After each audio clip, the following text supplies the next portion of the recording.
Hello, everyone, and welcome to the John Hansard Gallery podcast. My name is Luke. Before we start, I just wanted to say thank you for tuning in. We're trying out a new method of recording online this episode, so please forgive any vocal glitches or anything that doesn't sound right. So, I guess the first thing everyone should do is introduce themselves. Ben, if you want to start. So I'm Ben. I work at John Hansard Gallery as a duty manager. It's great to be here as part of this podcast today. Welcome.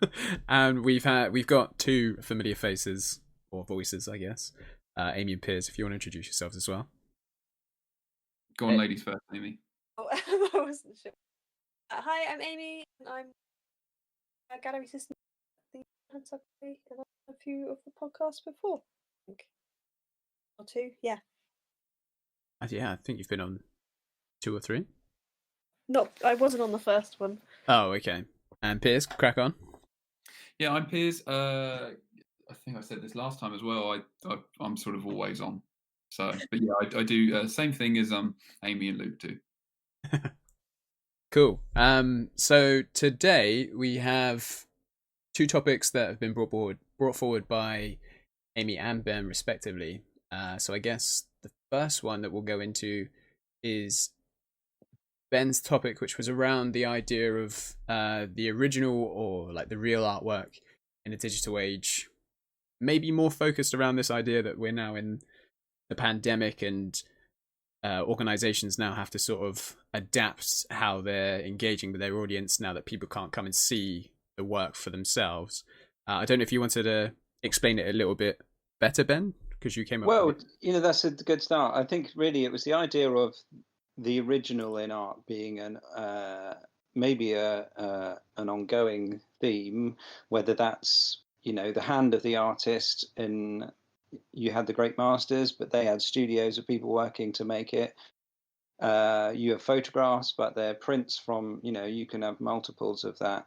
And now when we obviously the real experience, if you like, real in inverted commas, going to a stage show or a performance or going to a gallery to see a painting or a sculpture or an installation or whatever in real life, we can't do any of that right now.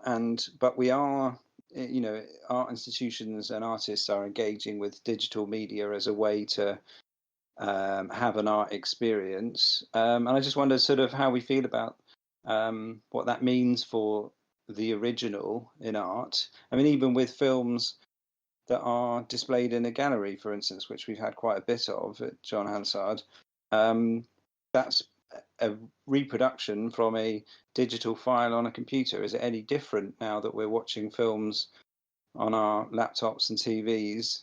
What does that mean for movies and for theatre? And what does that mean for the experience of visual art? What about the kind of online programming? I suppose there's lots of different directions, but I wonder how people feel about that original. What does that mean? Yeah, now? I mean, it's weird because even now, even though that they're making all this stuff available online, I don't know if it's maybe because I'm at home and it depends what you're into in terms of what you're viewing. But I like all the augmented reality and virtual reality shows that these museums and galleries are putting together now. I've still not found myself drawn to the idea of clicking them, because for me, the original is something that's more. It's more interesting in person. Yeah, I don't know. There's something about seeing a digital version of it that just doesn't seem as. It immediately loses its sort of cool factor, if you like. It's like if you got something signed by someone and you're like, yeah, this is the real deal, and then someone comes in and tells you it's fake. It immediately loses its punch. You see, I sort of feel like sometimes a great painting, for instance, or a great photograph is great, irrespective of who does it. But I think, there's, a postcard or a print on the wall is not the same, or even a projection is not the same as the real thing, seeing it for real life. But is that something we maybe have to let go of? I don't know. I mean, Amy, you're as an artist, you produce actual things that you can come and see, and like you had people building your pub. You built a pub, right? Hmm. If you then converted that into a virtual reality experience, do you think it would have the same effect? Absolutely not. Oh, well, it's that's an interesting thought. Yeah, generally when I make work, I make the kind of thing where I want people to like to break down the boundary of um being able to touch art.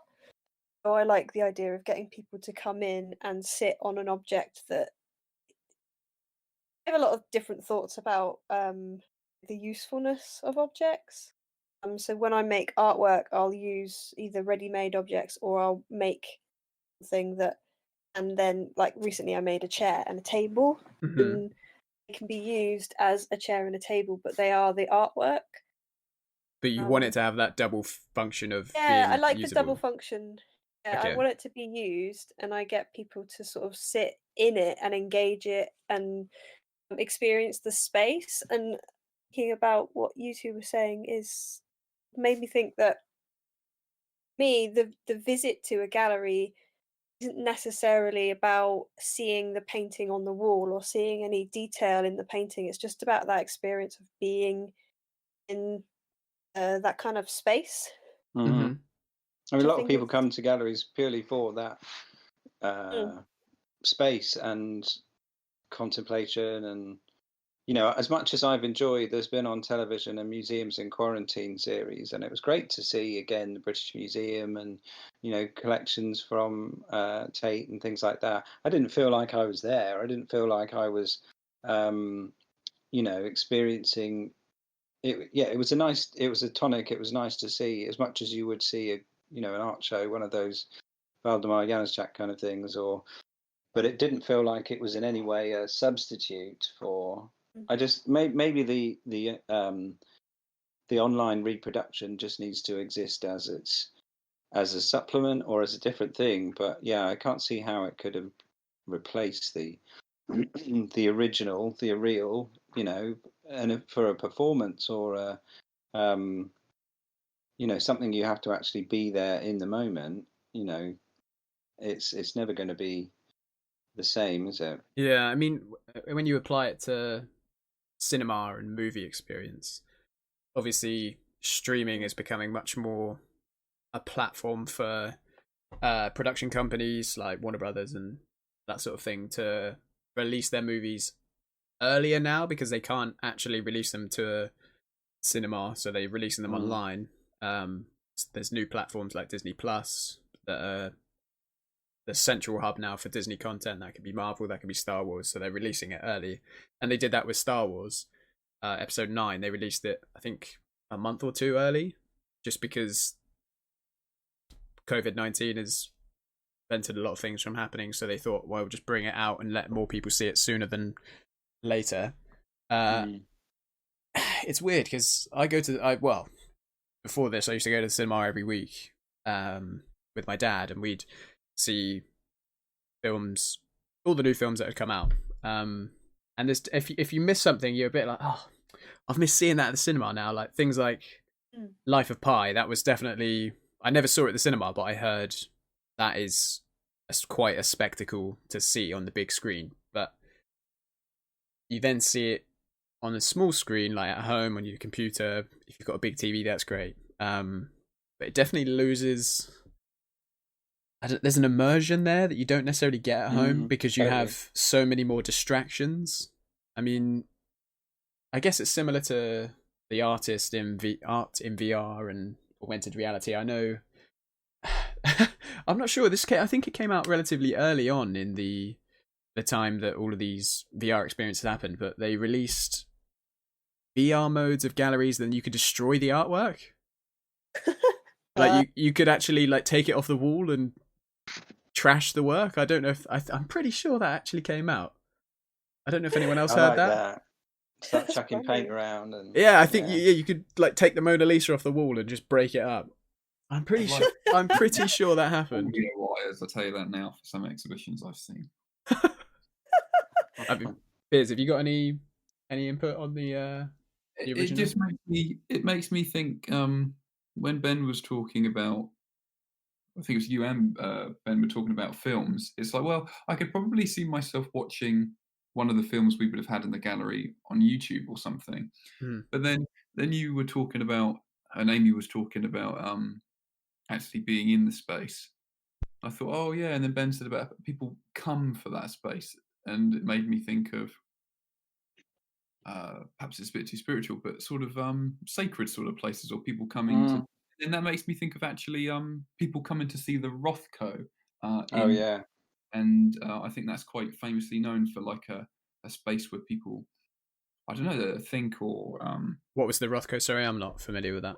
So there's actually Ben, would you mind explaining, because you're probably... I would be happy to. So, very famous works by Mark Rothko, which are owned by Tate and have become probably one of the highlights of the modern collection. Were originally in the Tate, as it was, Tate now, Tate Britain, and now more often in Tate Modern. Basically, they are large paintings, approximately, I don't know, 3-4 meters high, and then maybe 6 meters wide.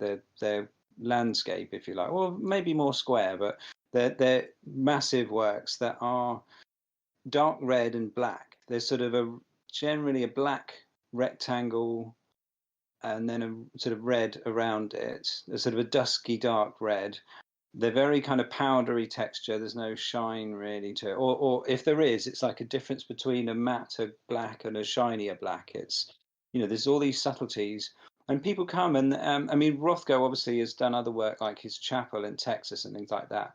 This kind of potentially sort of spiritual side to this abstract expressionism movement.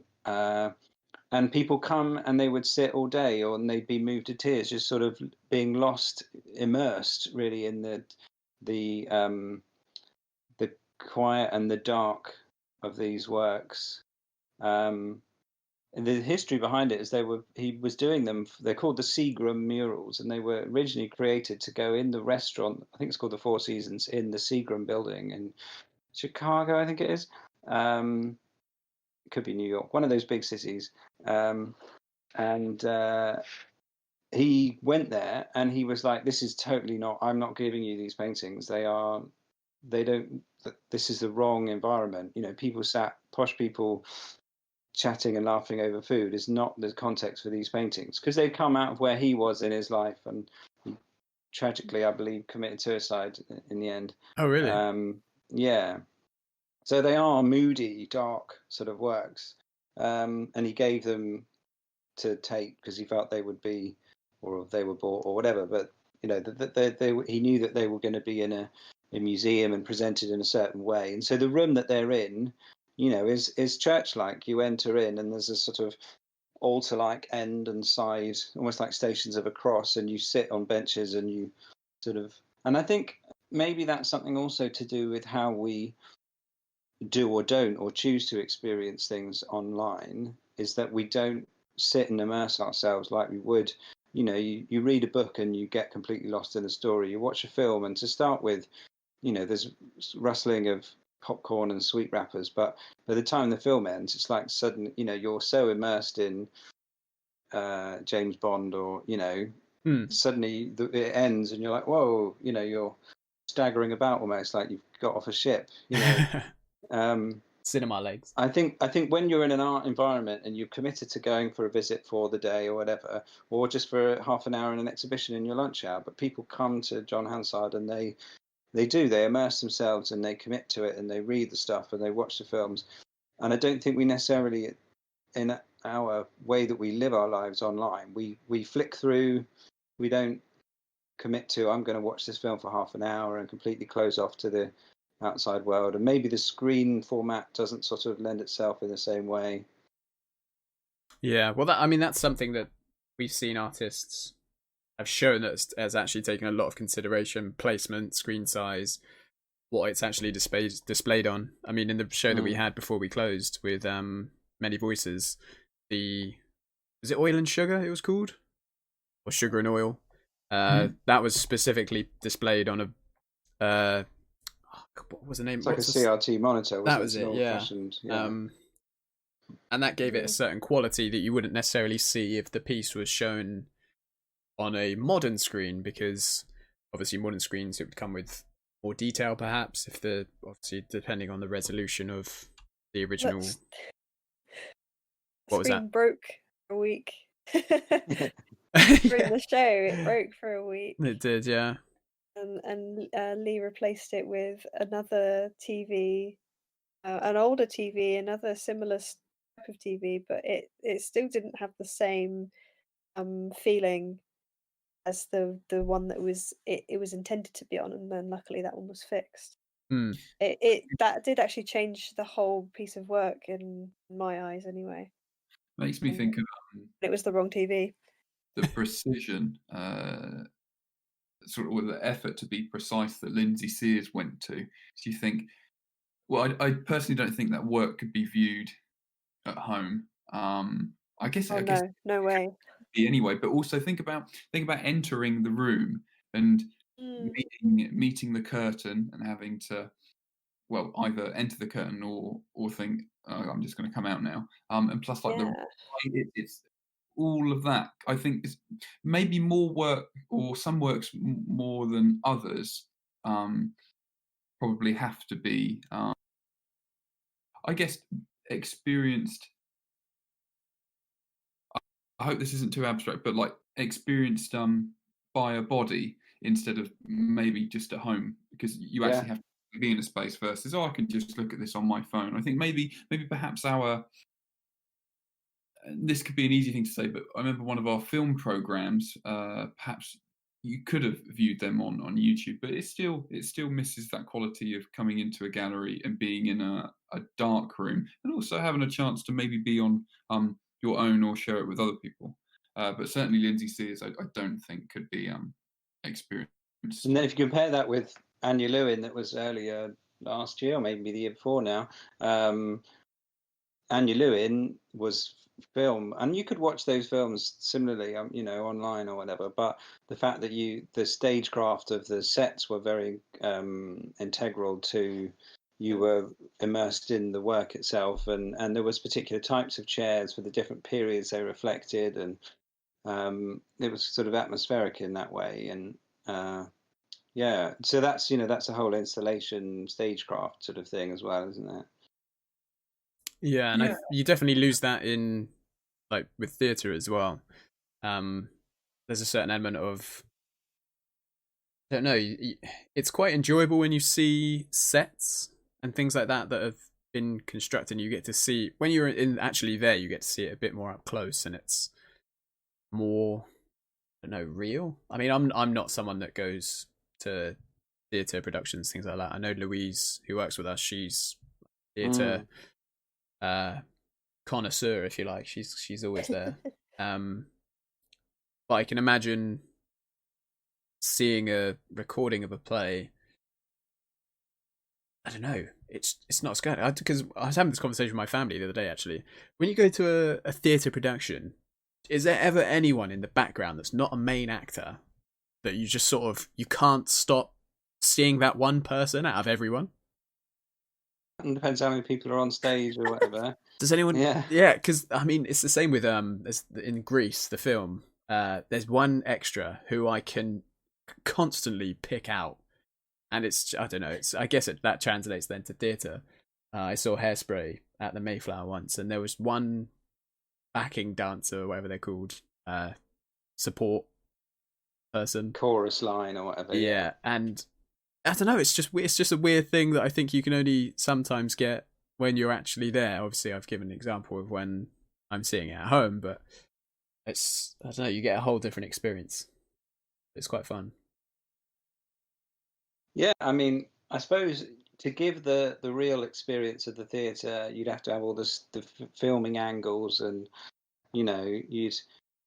you'd be taking it more towards cinema, wouldn't you? That although it was on a stage, a bit like a sort of a sitcom set almost, or whatever you change it to, you'd have to be kind of zooming in or far away. I mean, it depends, obviously. My general experience of theatre, because I can't afford the expensive tickets, is looking down from a great height, at tiny people far away. Got your But binoculars out.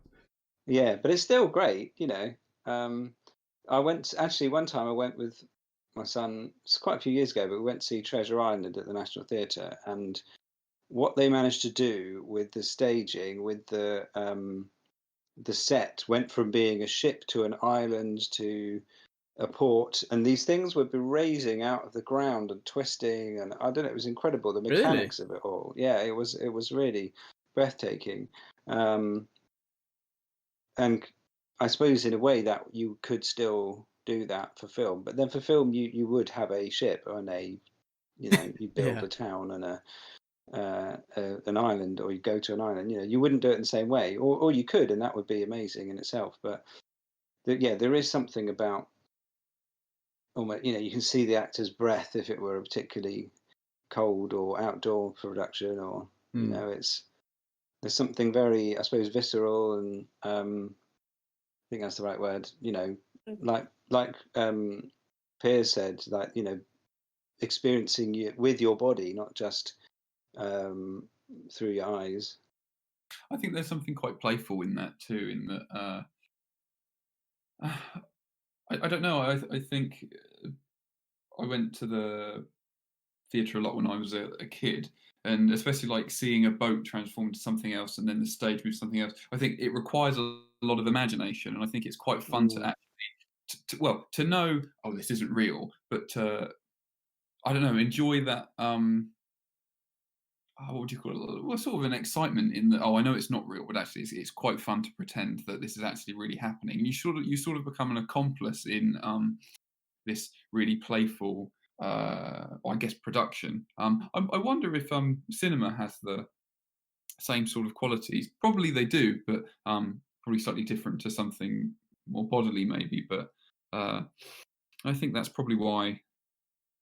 In a way, what you're saying is that we are the final piece, we're the cornerstone of that arch of the artwork, that we complete it. So it's and then that leaves a certain amount of interpretation, I suppose, as well, as different people will respond in different ways. But that is another aspect of the live and the real, the arrival in the viewer. You are interacting in it. Yeah, I would agree.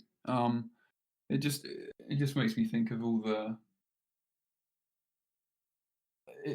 I remember. So if you go on Wikipedia, they have some really very good reproductions of certain paintings. The one that I remember vividly is Jan van Eyck's I think it's Arnolfini Wedding. Oh yeah. And that is almost like that reproduction is almost more clear than the real thing. But then you don't. Although I tell you what, going to see the Arnolfini, where is it? It's in the National Gallery in London. Yeah. Although it's a small painting, isn't it? Sorry. No, I think it's on a panel, and it's actually smaller than I thought it would be. Yeah, it's small. It's definitely small. Yeah, it's really, really small. But yeah, obviously you could see that online. I don't know. I do wonder if there is something missing. I don't know. Like I wonder. Like I could probably spend more time looking at it on my computer than I would in a gallery space, because other people are lining up. So that there's sort of a pro there for. Are you pushed quite far back from the image? Oh, what, when you're seeing it in person? In the gallery? Not too far. I normally stick my nose up to it anyway. But because that's the thing. That is one bonus of being able to see these things online. I mean, I've not actually used any of it, so I can't say for sure that you can do this, but you can get a closer look at something that sometimes you are set back from, which can be frustrating. Really zoom in. Sometimes it's almost like microscopic. You can zoom in so far and you can see paint crack and stuff like that. I used to love, when I worked at the Courtauld Gallery in London, you could get up and see the brushwork of Manet and Van Gogh, and you could see. You can stand back and be blown away by the Barthes de Folies Bergère, or the self-portrait with bandaged ear. Works like that are so iconic, but they don't lose their impact when you see them in real life. As much as they're sort of theorized and that just they are arresting, but then you get up close and you could almost see the thumbprint. Do you know what I mean? There's a stylistic thing, but there's just a presence of objects like that. And it's the same with like the Arnolfini wedding, the Holbein's Ambassadors International, the Gainsborough, Mr. and Mrs. Andrews, the works that are so arresting and iconic. You have to see them IRL. I'd add one thing to that, which is it just made me think that I remember when I was studying art and hadn't really seen I'd say I came to it quite late, so I never really visited galleries when I was a kid. So I only saw works from books, and I think seeing something as a physical object then does make you think, oh yeah, this isn't. It's like I bet it's a bit like celebrities, isn't it? You think, oh, they're only confined to a television screen; they don't really exist, and then you realise, oh, actually, this was made by somebody. Like actually, Van Gogh really did exist. I think that's always quite strange to sit there and have that experience. As Ben said, sort of seeing like a literal thumbprint. I mean, maybe I think at least maybe it's a scale thing that is what's mainly missing from seeing these things online. Because I don't know if you're familiar with a photographer called Andreas Gursky.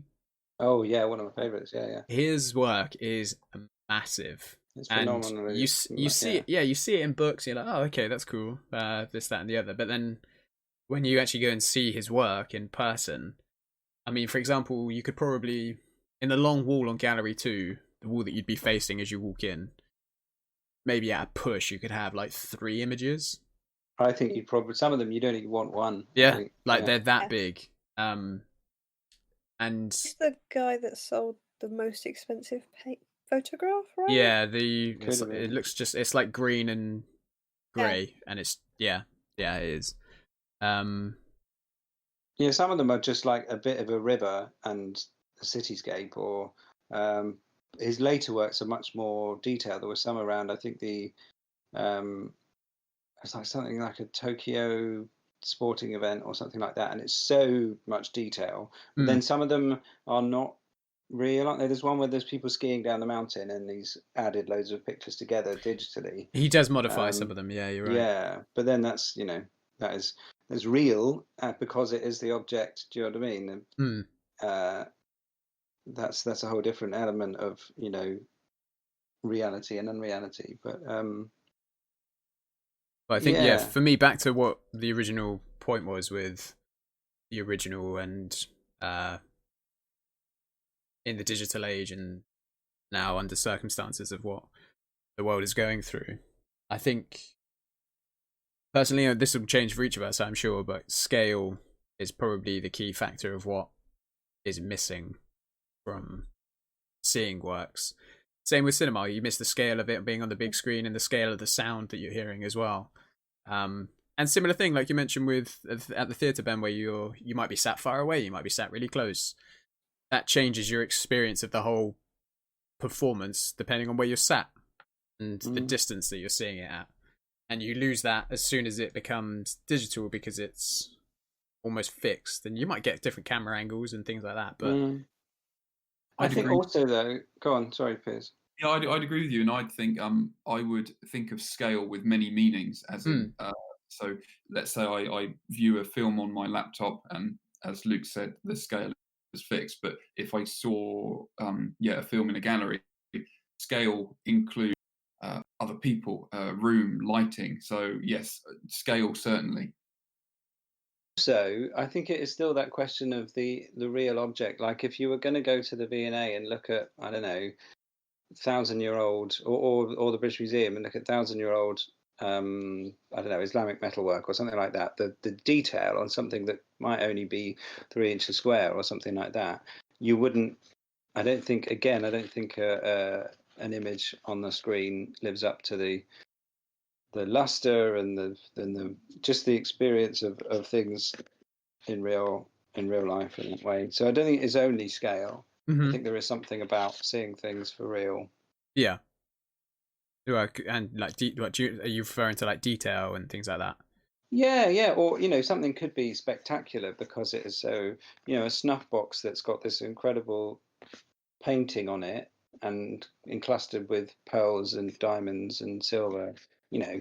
Not my taste, but the work involved in doing it, and it might only be like tiny. I don't think it has to be massive to be. I don't think that's the only thing we lose by the digital. Yeah. I can go on. When you do end up digitizing something, you create a different record of the object as well. And I can't help but think that we're talking about how different it is to experience the object in real life and how amazing and wonderful that is. But then there's a lot of people that will never get to experience the object in real life, and then Quite. the experience for them is only going to be through the record of what we can put out there and digitize or put online and make it more accessible in a different way.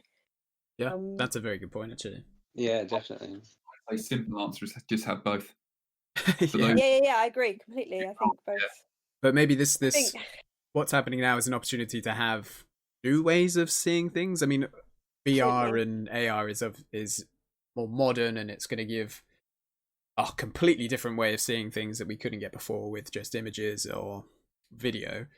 I mean, one thing that I wanted to see in London was the Tutankhamun show that they had, and it was like the last world showing or world tour, and it was never going to do a world tour again. I'm never going to see that now. Oh, birds. Unless obviously saw that as a kid. Unless I go to wherever it's going. I assume it's going back to Egypt. I don't think the mask was there though. Because that's obviously that's the main thing that people will want to see is the mask, the famous mask. I guess VR is probably the closest thing you'll get to actually seeing it. Like you say, so not everyone can see it and has the chance to come and see these things because they're either limited shows or what have you. Maybe this is the opportunity to make that more real. And maybe through like you can VR it, in a school or a library or whatever, but also you can then click on that thing and it tells you the materials and the artist and the history and all the why and the which you wouldn't get without staying for a lecture or having a curator tour. So perhaps there is also benefit of nuances that are accessible. Yeah, I think there's sorry. Carry on.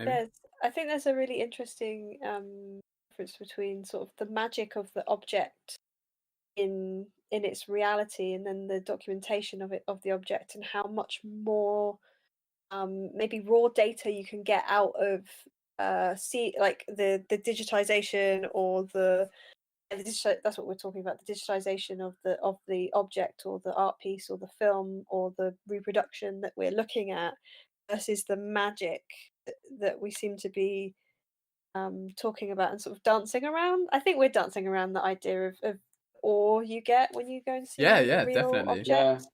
That's a whole different experience. It's a ritual dance if it is a dance. Yeah. I mean, this is one thing. So in the future, bear with me on this one. In the future, obviously 3D printing is a thing. It's getting more and more commercially available. You can go and buy a 3D printer, and I'm pretty sure you can get it for, obviously, it's not cheap, but it's cheaper than it used to be years ago. You can get a 3D printer for about £180. Well, that's way cheaper than I thought it was. Now imagine in the future where it's commonplace, perhaps, to have 3D printers in your house or something like that. What do we think if you could then 3D print the work at home? And then I assume there's going to be copyright and different things going on there, but people have their way of getting their hands on things. Some artists already do that. Yeah, I One was of going to say. my tutors at the Winchester School of Art, he would go around to museums. I think he was able to view objects, and he would take his. I think he had like this little gun, and he'd sort of scan it and take it back and use it in part of his sculpture. So he had stuff like that, and it was really, really interesting. That's interesting. That it makes me think of colleagues of mine used to do touch tours, of objects, with special gloves, but for people that had visual impairments, and they might use the actual artwork if it was safe enough, or they'd have similar materials that they could show. But yeah, if you imagine you could touch the face of, or the mask of Tutankhamun. I wonder, if with AR, could you do like sensory gloves that you actually feel like it, even if it wasn't an actual Ooh. object? That would be Is that- cool. I just watched Ready Player One, and he wears like Oh, yeah. that's all in VR, and they have suits, and you can sense things through the suit, and I assume with gloves that would be cool. I mean, that's another whole level of the real, isn't it? But what if it's either, is it real because it's an object, or is it real because we are sensing it as an object? And then it's like, everything becomes completely abstract then. I want to go on a touch tour now. Yeah, you should. I mean, Tate Modern, I believe, still would offer those. Do they only offer them to people that are visually impaired? No, I don't think they do only, or they didn't only. No. Okay. Yeah, worth it. Go on a hunt for a touch tour next. You could. I mean, they'd have things like big metal, like a Boccioni constructivist sculpture in bronze, and with gloves on, you could feel that, or like a Brancusi head that was all, you could see where he'd carved his thumb through the clay and then cast it in bronze, so you could, you get a different experience of that. It's an interesting, and it's very accessible to any age, any level of knowledge. Wow. I didn't know these were things. I want to go and do it now. But I can't. No. Meters apart. Yeah. I just got to poke it from a distance. Yeah, well, there's just so much to think about in terms of the original. But I want to move on to Amy's topic, which she so generously brought forward. Amy brought forward the idea of how does working in a contemporary art gallery affect your practice as an artist or a creative, and how might it be different to work as being an artist that's working in a different job. I don't know if there was anything else you wanted to add to this sort of topic, Amy? Well, it was just a question to pose to all of you. 'Cause we're all artists and creatives in our own right, or have been, or I think there's a whole other conversation about fluctuating, whether you feel like an artist. But yeah, like I realized that myself working in a contemporary art gallery, I find that there's pluses and bonuses to it. There's the plus of meeting all my colleagues, as well as visitors, and actually other artists that come to the place, and you're surrounded by this contemporary art world, and you get lots of conversation and input and ideas you can batter off and around easily with like-minded peers. And then you've got, if I didn't work, I wonder how my practice would look if I didn't work in a contemporary art gallery. Would you say that a lot of your stuff, well, not a lot of your stuff, but your more recent work has been influenced by people that you work with currently? Not influenced, or at least they've helped you figure things out or make a decision or something. I think it's helpful just to have that creative community around you to bat ideas at each other and work things out, and then even their willingness to come and help you with a mad art project will be slightly different to their willingness to come and help you the mad art project if perhaps they weren't creatively inclined in the same way that most of us are at the gallery. Yeah. So I just wonder and this is a question I don't know the answer to, which is why I want to ask you guys as well. I don't know how my practice would be if I say worked an admin office job that wasn't in a creative field, or if I was a construction worker or a police officer, or I don't know, and anything else. I think it's difficult to know when, we've not been outside of that. I have worked in other jobs, but I've mainly worked in contemporary or modern art institutions. But I think that it's what you've said, that the people, which has been most influential on my practice, my confidence, my sense as an artist, as an identity, the help that you get, the things that you go along to, the whereas actually the work, both in the job that we do and the artwork that I've been around, hasn't necessarily impacted upon, obviously, the stuff that I'm doing. Some more than others, I suppose. But I think sometimes, I mean, we talked about Rothko earlier. It became a real point of almost sadness for me that I became so desensitized to works like that and objects, because I'd go in there and I'd have to be thinking about alarms and about cleanliness and about people and were staff in position, and all the stuff that we do. That's our job, we're there to protect the objects, to keep people safe, to engage with them, but I then found it hard, even on visiting other museums, to sort of disengage from that. So you need a bit of distance, I think. But it was the out of hours events, or the chats, or the people's experience being amongst those creative, with you guys. I love seeing what you're doing and talking about stuff. There are certain, there are artists that I would probably not have discovered had I not have been in galleries.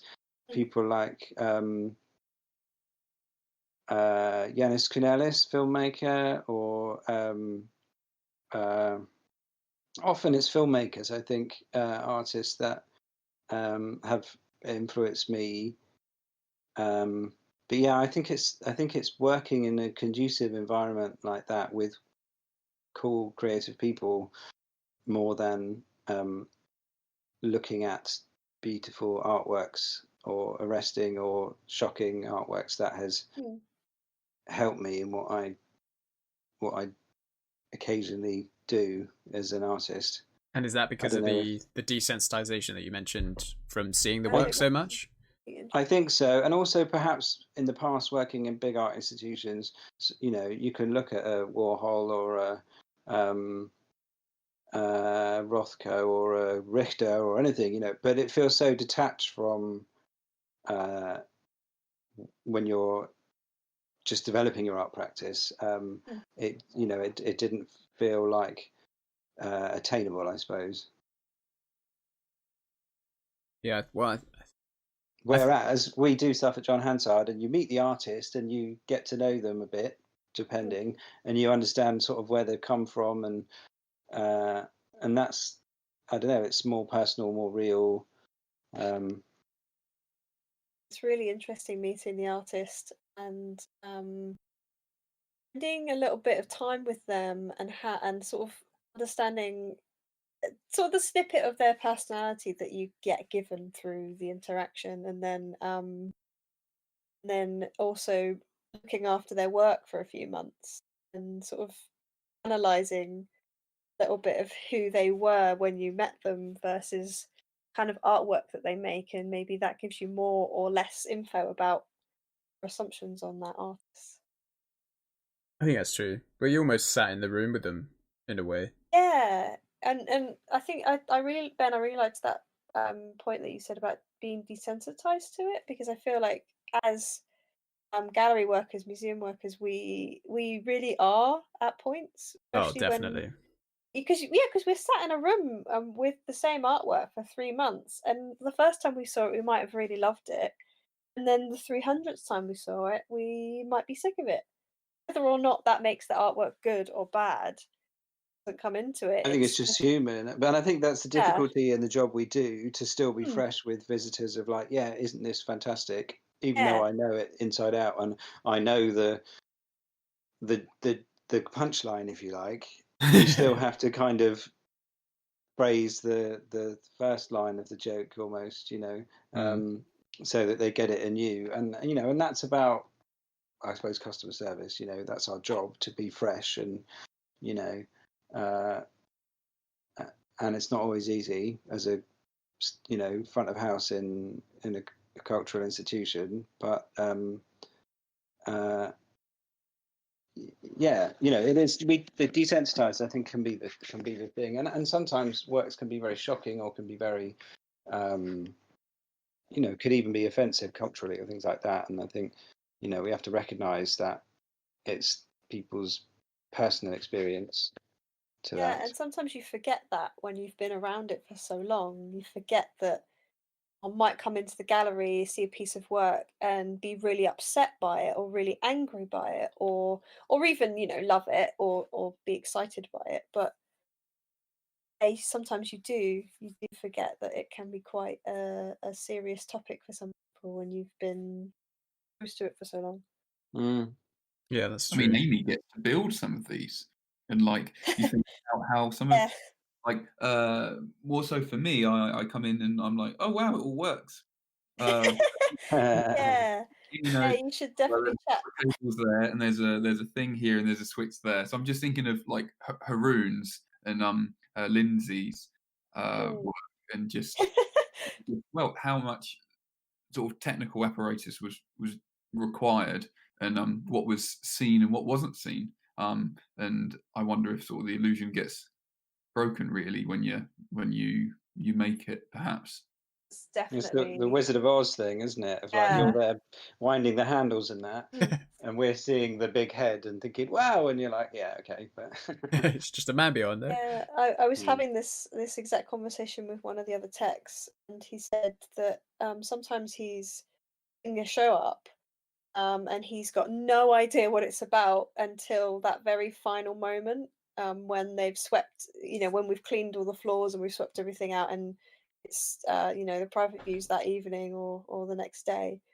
And that's only then, when you get to see it, that you realize what the work is, which is really interesting. Yeah, Because you're just following instructions. You're going, right, I need to do this. I need to paint this wall. I need to put this up. I need to. Okay, cool.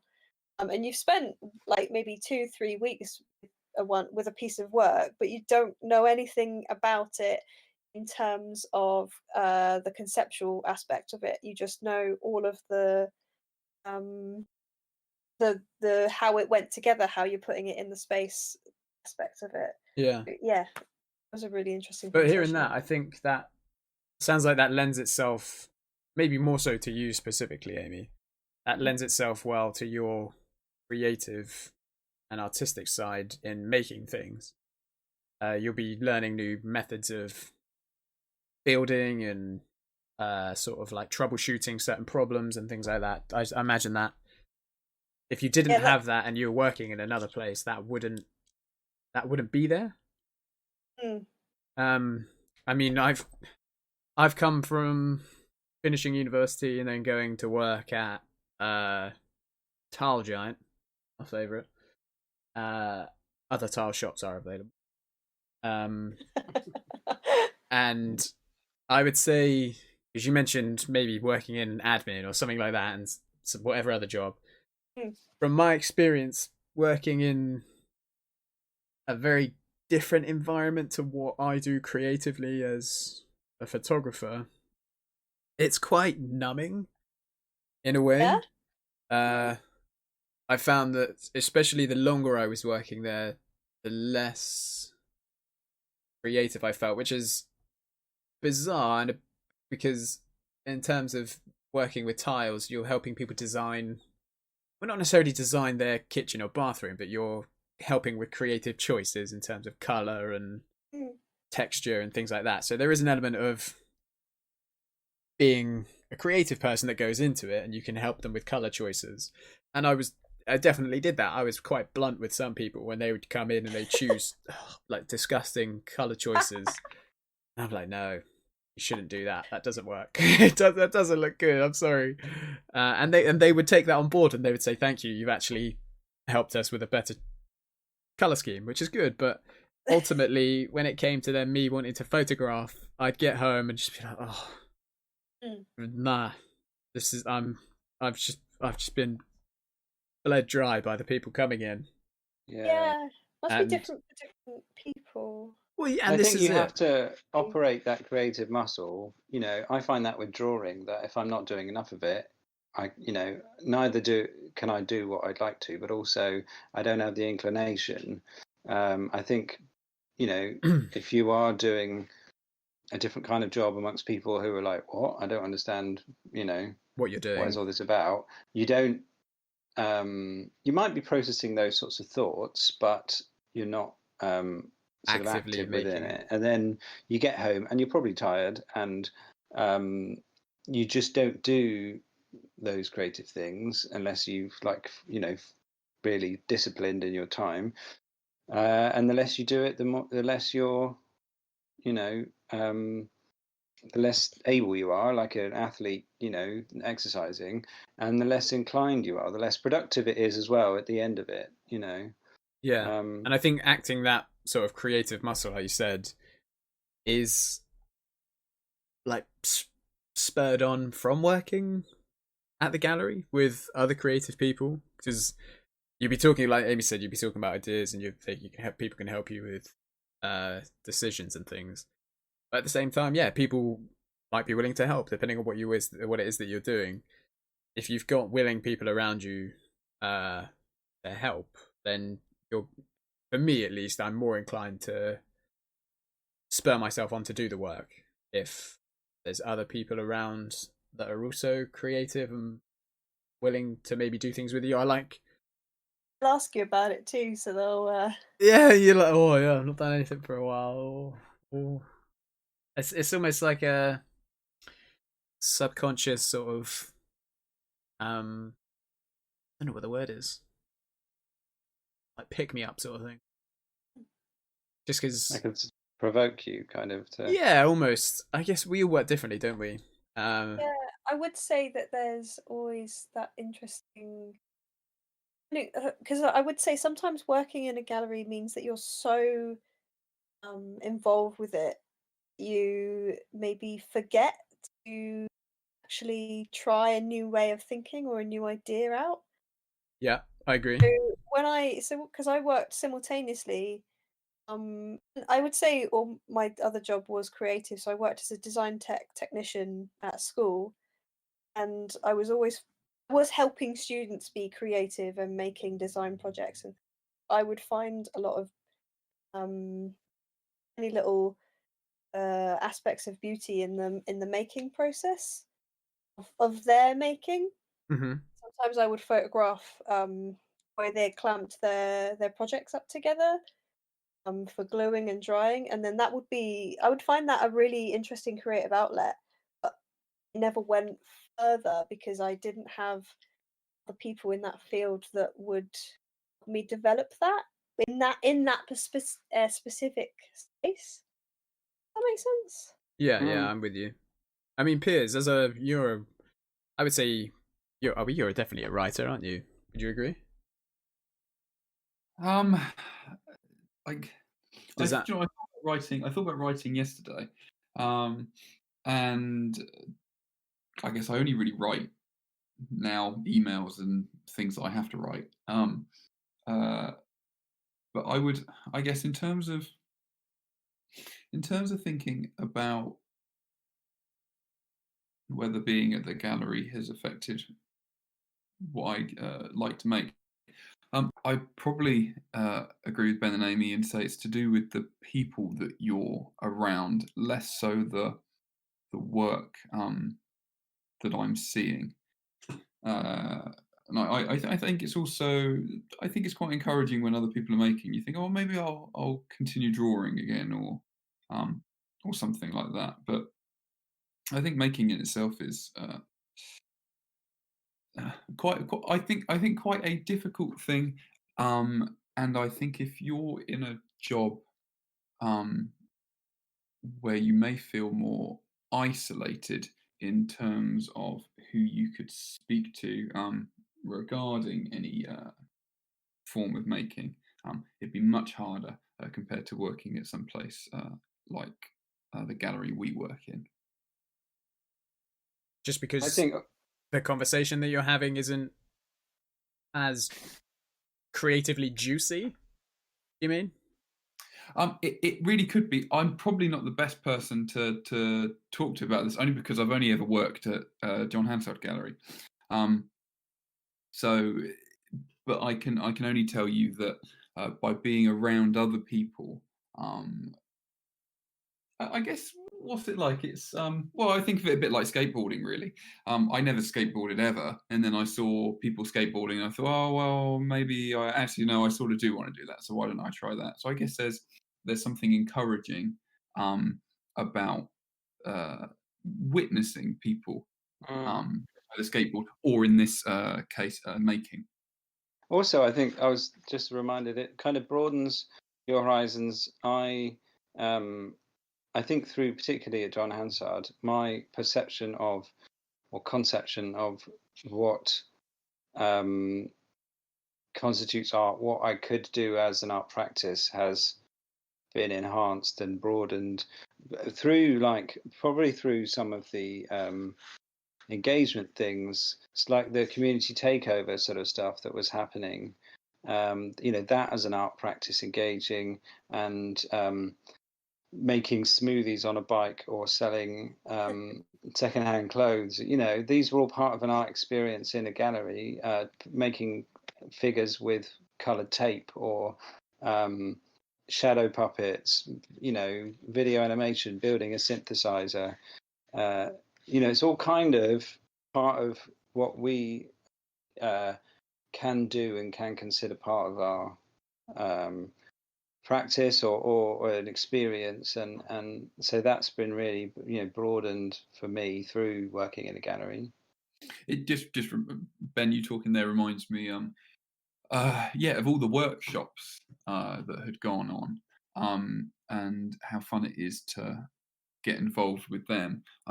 I always chat about this, and I'm sure Luke gets bored of it, but I remember Luke did a workshop once, and there was like several other 5-year-olds, and then me, and Like you say, 7 other other 5-year-olds. yeah, and yeah, I just remember getting involved like fondly, and painting with them, and it's a bit like we made the houses. Also, there was a lot of excitement also into looking at other people's work. I remember it was quite exciting to how would I put it? Do you remember the Many Voices workshop where we got involved and You could map your voice. Is that the one? had your voice mapped? Yeah. I thought that was quite good. That was quite good in terms of perhaps not. Although you got an object, you got a badge which had your voice mapped on it. I think it was interesting, really being literally in a it was a literal workshop. You did one thing, then you saw how it went to one computer and then got changed into sort of data, and then got turned into an image, and then got an object at the end of it. And I think sometimes just being in places you can think about how processes can add to your way of thinking also. Yeah, the workshops, it's unique to working in an art gallery, really. I'm still convinced now that adults are just children that have been around for longer. Oh yeah.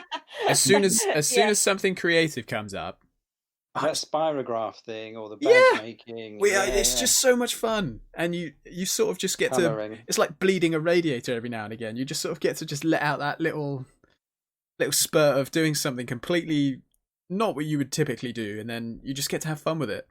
And it also inspires conversation as well. Definitely, because you'll just be sat there, and like Piers said, people come over, whether that's a 5-year-old or a 30-year-old, you're never going to know. But then they'll sit down, and then you're sort of both sat at the table, knowing that you're both there for the same reason of just having a laugh, and you don't get that everywhere. Obviously, having a laugh is very subjective to what it is that you're doing and what you find fun, but I don't know. It's not There's a something that I've had freedom in that before. invitation, though, isn't there? There's a like, you can sit here and you can do nothing, or you can sit here and colour in and draw and cut out. Yeah, there's just a sort of freedom in that, I think. Yeah, and that's for us specifically, I guess, at John Hansard with the engagement side of things and having space to create on a Saturday. It's an element to the job that you won't find everywhere, and I think back to the original point of does it affect creative practice? I think experiencing new ways of making stuff, similar to you, Amy, and maybe with the technical team, and you finding out new ways of making stuff. It's the same with trying out new artworks, or like even just a spirograph. I hadn't touched a spirograph since I was like 8 years old. Did And a then- lot of spirographs. I I did. always wanted one and never had one. Yeah, and now you're at the age now, Ben, where you can readily do it at work. How does that feel? Yes, And it's that's a good great. feeling. It's yeah. so good. And I think, I don't know, working in an art institution and around creative people, I think can only benefit yourself and others as well in their creative practice. I know since, for me, work now, since isolation, I've definitely not been as creative as I would like to be or I have been in the past, but I think that does partly stem from not being around the people that would typically encourage that side of me, if that makes sense. I'm not saying that I'm discouraged by people at home. I'm definitely not, but talking about it and having conversation, we have a lot of time to talk about artwork and talk with each other about our own work in person at the gallery. And We're often going for a drink afterwards, and exactly, and I think that definitely acts as a catalyst for ourselves and each of us to make new things or talk about new projects with each other. And I think that's definitely something that's really fun. For me, lockdown has meant like potentially having, kids permitting, more time to process ideas and potentially to actually making. And I've, there's something rising in the yeast in the proving drawer of my creative output at the moment, which is it's the first time something quite new like that's been happening for a while in my practice. So that's, I think, as a result of lockdown and potentially going forward a bit more as well. So but it's just having that space and that freedom, I think, and you've got to engineer that, whether you have a studio or you say that's my creative day or that's my, and that must be hard, like for some of you guys, like Amy, you can't get to or haven't been able to get to a studio. Luke, you haven't been able to get to the forest to take photos and that, hopefully those sorts of restrictions will be lessened, but I think sometimes you just got to do what you can where you are with what you've got. I would say my practice in lockdown, that's where the conversation has become gardening. Yeah. I haven't really felt like an artist in the way that I used to. So I think this is just part of my own thought process of feeling like I need to do something that, or make something that has a use other than art. This is a whole other topic of conversation I'm having in my head all the time. But I think at the moment my creative outlet has just been through gardening and growing seeds and giving seeds and seedlings to people. Oh yeah, same, and function. And I've been like putting up shelves and fixing. Yeah. I got to go and fix a bench later. And that's been very rewarding. I wouldn't say that was necessarily my art practice, but it is good for my soul, I think. Yeah. I'd say it's my creative practice right now. Yeah. But that, I think embrace it. Sarah would talk about how she would be one day she's a gardener, one day she's an artist, or she thinks that all gardeners are artists or the other way around, which I found really interesting. I But mean, nice to Yeah. bring. It'd be nice to bring Sarah back for conversation. Well, next time we get her to dial in, maybe from France. Yeah. get her in. But she definitely would say that there've been periods in her life that she said in a conversation to me that where she didn't feel like she was an artist or maker, but she felt at home in her garden, and she felt the Yeah. same sort of. I think what she was getting at was that she felt the same sort of reward from gardening that she found from her art practice at different times in her life and her art, like her art career, as it were. And it's very nurturing, and you start from a seed, and you know, and sometimes you've got to prune back or change Mm. direction, and seasons to it. There's a season of harvest and a season of digging manure into the soil, and Just yeah, she had a really nice way of thinking about that, and I've been thinking about that conversation a lot lately. Which is why I bring it up. No, I'm really appreciative of that. Thank you. Maybe I need to get into gardening. You Yeah, definitely bud. do. I have so many squash plants.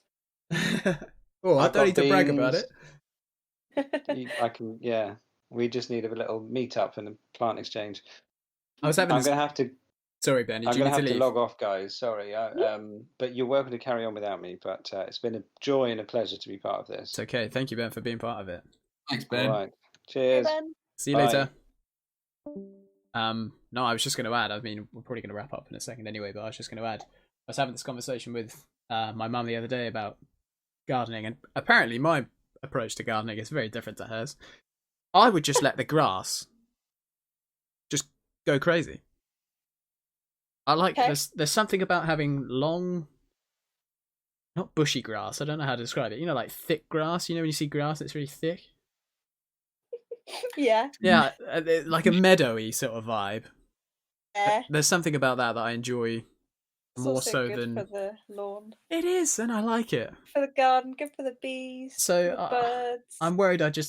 When I eventually have my own garden, it's just going to look like that one house that you walk past when you're younger, and it's like totally overgrown, and you think there's some scary person living inside. That's going to be me. I'm going to be the scary person in there. But I think we're going to wrap things up there, guys. Thank you very much for joining in. I'm glad I think we had a lot to talk about, and that was a lot of fun. So thank you. Thank you. And perhaps that's cheers, mate. Perhaps we'll do another one in quarantine soon. We'll see what we can talk about then. But thank you very much, everyone.